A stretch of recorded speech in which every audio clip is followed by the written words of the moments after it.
Welcome to this episode of the Productive Life Podcast. In this episode, we're talking all about how to get better quality sleep. I have actually been working with a few people in Intuitive Execution, my signature program, who have really been struggling with getting enough sleep, getting quality sleep, going to bed early. And I am really excited to kind of dig into this topic of sleep because even though I love sleep, I am by nature a night owl, so this hasn't always been easy for me. So I'm excited to talk all about sleep today. Welcome to the Productive Life Podcast hosted by me, Megan Minns.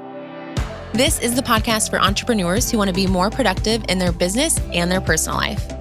Because as a business owner, your business and personal life are connected, and we can't talk about one without talking about the other. Each week, you'll learn about productivity, organization, personal development, self-care, business strategies, and more. And now, let's get started.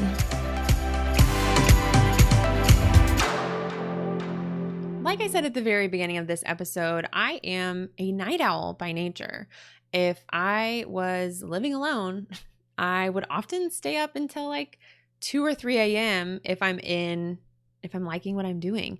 I don't know why, because I adore sleep. Like I love to sleep in. I'm so happy once I am in bed. But sometimes it can just be hard to like get ourselves ready to go to bed and to also get quality sleep. So I wanted to share a few things that I've been doing for over a year now to help me not only get ready to go to bed, to be mentally ready for bed, to get tired, but to also lead to some high quality sleep, because I used to have a lot of trouble staying asleep, getting good quality sleep, and everything about sleep basically. So I think one thing that is really important to remember in our current society is that, and you probably heard this before, but we are constantly surrounded by artificial light, which just means our bodies no longer instinctually know that it's nighttime unless you create some visual cues or environmental cues to like let your body know. Because one of the easiest ways to start to get tired and like ready to go to sleep is to let your body know that it's getting time to go to bed. And if you've ever been in a place that didn't have electricity, or maybe you were camping, like you probably noticed that when it's dark, like you get tired and you're ready to go to bed. So there's a few simple ways to do that. And one is really interesting, is to actually stand outside and like be outside. Hopefully you can like see the sky, see that the moon is out, or see that the sun is setting, it's getting dark. And it kind of doesn't really matter what it visually looks like, because when our bodies are outside, like the natural part of them, like the inner old version of ourselves, like our bodies know, our circadian rhythm knows when it's evening, when it's exposed to that. But if we're just like inside an artificial light for like 6 hours, it has no idea. So even if you're not tired, but logically it's like time to start your evening routine, I would love for you to go stand outside for a couple of minutes and just like take some deep breaths, soak it in, let your body like see and experience that it is the evening. And that alone can be shocking. Now, what you want to do is you want to make sure when you come back inside, you have slightly less artificial light when possible. I know for me, I don't necessarily like get off my phone right after that. But cool. That would be great if you did. But what I do have is all of the lights in our house, all the lamps are on automatic timers, and they automatically dim once it's a certain time of the day. So once it's evening time, like when I'm sitting down to eat dinner, I typically turn off all the overhead lights in our house and have just lamps on. So then I think it's at, depending on where you're at in the house, some rooms it's 8:30, some rooms it's 9. But at a certain time in the evening, the lights dim. And they actually might even be earlier, because they kind of slowly dim, like over 30 minutes they dim, and suddenly it's like really calm and like evening vibes, and that makes a huge difference alone. So standing outside, having dim lights, like any of these environmental cues that we can have around us is a really easy, simple thing that you might overlook that can actually make a big difference in kind of getting your body ready to go to bed. So that's huge. The other thing that I like to do, the lights are dim, I'm upstairs, I'm getting ready. I like to take melatonin gummies. Now, I'm not a doctor. I cannot sit here and be like, melatonin's the best thing for you. Just sharing my personal experience, I have found melatonin to be really, really helpful. I take just melatonin gummies, and I do it before I start like washing my face and getting ready. And it really does make a difference for me. I know certain people don't like melatonin. And then I've also heard of people who use melatonin with their kids, so do your research if you're comfortable with taking melatonin or not. But I have found it to be really helpful for me, even on evenings where I am like mentally awake, but I know it's bedtime and I'm just like mentally going to 100 miles per hour. I definitely will take melatonin on those nights, and I will notice that pretty quickly I'll calm down. So that's really helped me. I didn't always do that, and I did notice a difference when I started doing melatonin. Once I am actually in bed and ready, I make sure that my phone goes into do not disturb mode. I actually have that set to happen automatically. So my phone I have it like associated with my bedtime. So it's probably 9:30 or 10. I have it set to automatically go into do not disturb until it's time for me to wake up. So that means I'm just not getting random notifications. I really don't have many notifications on my phone anyways, but it just means my phone's not going to light up. I'm not going to get random notifications, even if they come through, unless it's an emergency. So do not disturb really, really helps. And then I also, this is like my favorite thing to do. I do it every single night. No questions asked, no matter where I am. If I'm traveling, if I'm at home, if I'm at someone else's house, like I do this, and it makes the biggest difference, is I'm always listening to some type of nighttime music. Now, my favorite is the Calm app. And I just I think I listen to Rain on Windows. So that's like mostly what I'm listening to.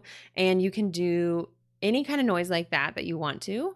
Or I will listen to a YouTube video. There are some really amazing YouTube videos that are kind of like guided sleep meditations that walk you through the process of like relaxing your muscles and like easing things out and really just like mentally calming down, and then just play some like lovely background music when you're like already relaxing. I think the Honest Guys, I will totally link to the channel. Hopefully that's what the channel is called. That helped me when I was really starting out trying to get more sleep. They had some really incredible sleep meditations that were 8 hours on YouTube. So my phone would just sit there and play it all night. And that was a game changer for me because it really did walk me through like taking some deep breaths and like relaxing my muscles. Now I feel like I don't need that as much. I can kind of self do that while I'm listening to just like some good noise, like a noise machine on my phone. But if you're kind of looking for a little bit more of a guided experience, YouTube has a ton of options. I think Calm has some guided options as well. They even have like sleep stories if you want to hear someone talk. Sometimes I will listen to an audiobook, but I really can't do that when I'm mentally stimulated because I'll stay awake listening. I can really only listen to an audiobook when I am already kind of sleepy because I really only listen to a page or two before I fall asleep. And it's usually like a fun fiction book. So, listening to something though really helps versus when it's too quiet. Sometimes I just am thinking constantly. So definitely would recommend finding whatever works for you, but something that can help soothe your mind. So listening to relaxing music, listening to a guided meditation, listening to a fiction novel, any of those are really great options. And the last tip, so simple, is to put on an eye mask. That is so game changing. I grew up never sleeping with eye masks and I don't know why. And then somehow in adulthood, when I was like, I really want better quality sleep, we have blackout curtains. It's truly not that there was light bothering me, but there's like a mental shift. Like when I put on the eye mask, it's like I have made the decision that it is bedtime. Like I'm not on my phone. I'm not thinking about anything. I'm not working on anything. Like it's truly bedtime. So for me, the eye mask is not necessarily that light is keeping me awake, but it's more of like, it's time for bed. It's like this decision. And I know might sound kind of strange, but it really helped me. So those are the things I would say. If you're looking to get higher quality sleep, go to sleep sooner. Give yourself those environmental cues, both standing outside and changing the lighting inside your house. and taking things like melatonin, or I didn't mention this, but maybe even something as simple as like a lavender essential oil or some kind of soothing fragrance that can be really helpful. And then putting your phone on Do Not Disturb, listening to something like calming noises or guided meditation while you're in bed, and putting on an eye mask. Those things have truly changed my sleep life, if that's a phrase. And I pretty much do all of those things. Yeah, I do every single one of those things every single night now and have for over a year, and it's made the biggest difference. So I hope that's helpful. I would love to hear from you on Instagram stories or in the comments if you're watching this on YouTube about what your takeaways were from this, and if you have any tips you want to share about how to get higher quality sleep and get more sleep, because I'm sure there's some wonderful other tips out there. And if you are interested in coming to my free masterclass, I'm going to go ahead and let you know. You can go to meganminns.com/training, where you will learn how to achieve your goals while working less and having more fun. It's a brand new free masterclass where you can watch on demand and learn how I hit my goals while working less and having more fun, and how you can too.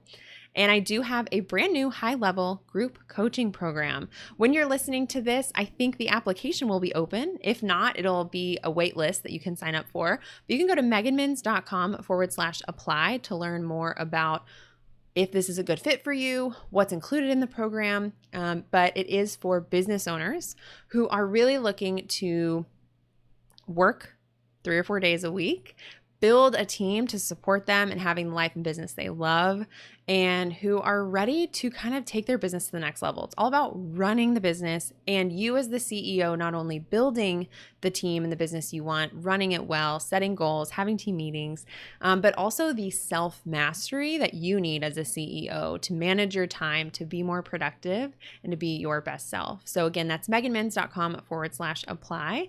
And all of the links to everything that I mentioned in this video will be mentioned in the show notes below. So I hope this episode was helpful. I would love to hear from you, and I will talk to you in the next episode. Thank you for listening to the Productive Life Podcast. If you enjoyed today's episode, it would mean so much to me if you would share your biggest takeaway on your Instagram stories or wherever you hang out. This helps me understand what you find the most helpful so that I can make more episodes and resources like this. If this podcast has helped you at all, please take just 1 minute to leave a review on iTunes so that we can help spread the word about the Productive Life Podcast with others who may enjoy it. And last but not least, don't forget to subscribe to the podcast to get the latest episodes sent to you directly. To learn how to work with me one-on-one or get instant access to freebies, trainings, templates, workshops, and more, be sure to go to meganminns.com right now. I'll see you in the next episode.